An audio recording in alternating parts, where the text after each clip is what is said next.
KGF ನಗರಸಭೆಯಲ್ಲಿ 5 ತಿಂಗಳು payment ಕೊಟ್ಟಿಲ್ಲ. ಎಲ್ಲ ಡಿಗ್ರಿ ಓದಿ ಏನೋ DC ಸೆಲೆಕ್ಟ್ ಮಾಡಿದ್ದಾರೆ ಅಂತ ಕೆಲಸಕ್ಕೆ, ಕಮ್ಯುನಿಕೇಷನ್ ಮೊಬೈಲೈಸೇಷನ್ ಮತ್ತು ಸ್ವಚ್ಛ ಭಾರತ್ ಕೆಲಸ ಮಾಡೋಕ್ಕೆ. ಹೆಂಗೆ ಜೀವನ ಮಾಡೋಕ್ಕಾಗುತ್ತೆ? 5 ತಿಂಗಳಿಂದ ಸಂಬಳ ಇಲ್ಲ. ಸೊನ್ನಾನಗರ ಕಡೆ ಪೈಪ್ಲೈನು, ಈ ಕಡೆ beach shop, Kempapura dead end municipality area ಎಲ್ಲೆಲ್ಲಿ ಬರ್ತಾ ಸರ್ವೆ ಮಾಡ್ತಾಯಿದ್ದಾರೆ. ಅವ್ರಿಗೆ 5 ತಿಂಗಳಿಂದ ಪೇಮೆಂಟ್ ಇಲ್ಲ. ಕ್ಯಾಂಡಿಡೇಟ್ಸ್ ವಾರಂಟ್ ಎಲ್ಲೆಲ್ಲೋ ಮಕ್ಕಳು ಡಿಗ್ರಿ ಓದಿ ಕೆಲಸ ಮಾಡ್ತಾರೆ. ಇದು ನ್ಯಾಯನಾ? DC ಸಾಹೇಬ್ರು ಇಮಿಡಿಯೇಟ್ ಆ್ಯಕ್ಷನ್ ತೊಗೊಂಡು ಅವ್ರಿಗೆ ಸಂಬಳ ಕೊಡೋಕ್ಕೆ ವ್ಯವಸ್ಥೆ ಮಾಡಬೇಕು. ಇನ್ನೊಂದು ನೈಟ್ ಟೈಮಲ್ಲಿ ಯಾರೋ ಹೊರ ರಾಜ್ಯದಿಂದ ಬರ್ತಾರೆ, ಆಂಧ್ರ ತಮಿಳ್ನಾಡು, ಮನೆ ಇಲ್ಲ. ಮನೆಯಲ್ಲಿ ಎಲ್ಲಿ ಹೋಗ್ತಾರೆ?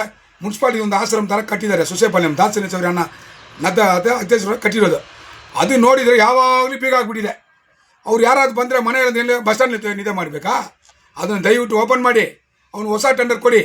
ಅವ್ರು ಕೇಳಿದರೆ ನನಗೆ ಬಿಲ್ ಕೊಟ್ಟಿಲ್ಲ 1 ವರ್ಷದಿಂದ. ನಗರಸಭೆ ನಿದ್ದೆ ಮಾಡ್ತಾಯಿದೆ, 5 ತಿಂಗಳು ಸಂಬಳ ಕೊಟ್ಟಿಲ್ಲ.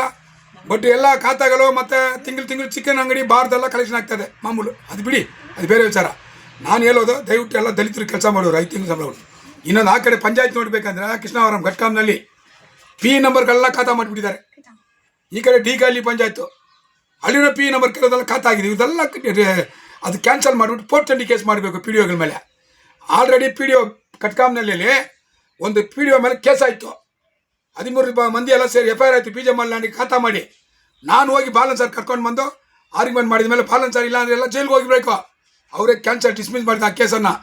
ಈಗ ತಿರ್ಗಾ PDO ತನಿಖೆ ಮಾಡಬೇಕು. ಘಟ್ಕಾಮ್ನಲ್ಲಿ ಸರ್ವೆ ನಂಬರ್ 20 ಇರಲಿ, 27 ಇರಲಿ, 28 ಇರಲಿ, ಎಲ್ಲ ಕ್ಯಾನ್ಸಲ್ ಮಾಡಬೇಕು. ಇಲ್ಲ ಅಂದರೆ ಉಗ್ರ ಹೋರಾಟ ಇರ್ತದೆ ಘಟ್ಕಾಮ್ನಲ್ಲಿ, ಡಿಕಾಲಿಯಲ್ಲಿ. ಪೋರ್ಚರಿಗೆ ಪಂಚಾಯತ್ ಅಂದರೆ ಡಿಕಾಲಿ, ಆಮೇಲೆ ಇದು 2 ಡಿಕಾಲಿ ಇಲ್ಲ, ಘಟ್ಕಾಮ್ನಲ್ಲಿ ಡಿಕಾಲಿ ಅಂದರೆ ಪೋರ್ಚರಿ ಪಂಚಾಯತ್.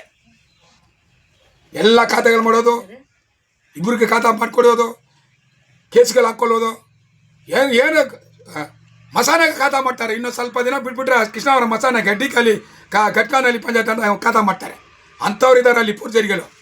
ದಯಮಾಡಿ DC ಸಾಹೇಬ್ ತನಿಖೆ ಮಾಡಿ ಆ ಖಾತಾವನ್ನು P ನಂಬರ್ ಯಾರು ಖಾತಾ ಮಾಡಿದ್ರೆ ಇಮಿಡಿಯೇಟ್ ಕ್ಯಾನ್ಸಲ್ ಮಾಡಬೇಕು. ಇನ್ನೊಂದು ವಿಚಾರ ಏನಂದರೆ, ಊರಲ್ಲಿ ಎಲ್ಲಿ ಹೋದ್ರೆ ಮತ್ತೆ ಅದಪ್ಪ ವಲ್ಲಲ್ ಮುನ್ಸಾಮಿ BJP ಹೋಗ್ಬಿಟ್ಟಿದ್ದಾರಂತೆ. ಏನೋ ಅವರು ತೀರ್ಮಾನ ತೊಗೊಂಡು BJP ಹೋಗಿದ್ದಾರೆ ವಲ್ಲಲ್ ಮುನ್ಸಾಮಿ.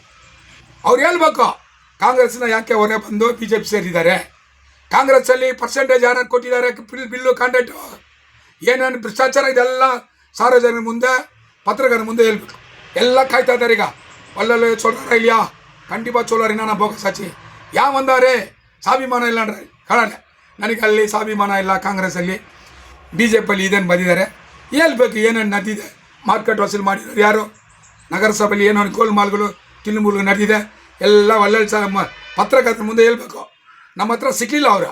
ಇಲ್ಲ, ನಾನು ಆಸೆ ರಿಪೋರ್ಟರ್ ಕೇಳ್ತೀನಿ, ಇನ್ನಾತಿಗೆ ತಲೆವಾ ಕಾಂಗ್ರೆಸ್ಸಲ್ಲಿ BJPಗೆ ಒಂದೇ ಹಂಗೆ ಇನ್ನೂ ಅವನು ತೊಲಗುದಾನು. உனக்கு ஃப்ரீடம் இல்லையா? இல்லை ஏன்னா 40% கமிஷன் போச்சிங்களா? வேலைங்கள் ஏன்னா கோல்மால் ஆகுதா? இதெல்லாம் கேட்கலான்னு ரிப்போர்ட்டரா.